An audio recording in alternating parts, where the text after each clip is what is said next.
All right, so it's that time of the year to take out the water pool, the water out of the pool, and I'm using this contraction here. It has a long hose I put in. I bought my hose, it's like a 50-foot hose.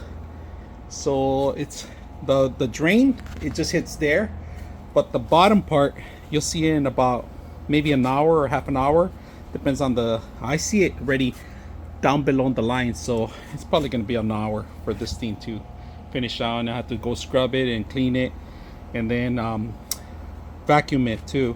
I'm not sure how fast it's pumping out water, right? This is the other end. Look at this. Not bad actually, good flow on the water. So it's pumping out water real quick.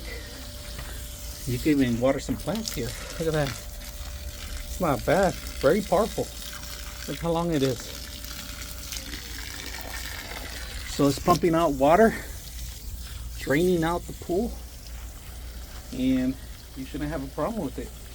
So let's come back in an hour. It's been an hour. Update. It's still a little bit more left on the bottom. I'm just gonna keep an eye on it. Don't let the pump run ground without any water, or you might damage your pump. Make sure you just keep an eye on it. So I'm gonna come back in about another 20-30 minutes to check on it. But look at the line, it's actually down, so it's green. We're gonna clean it up too, and then we're gonna vacuum in it and then let it dry up in the sun, and then put it away for the summer.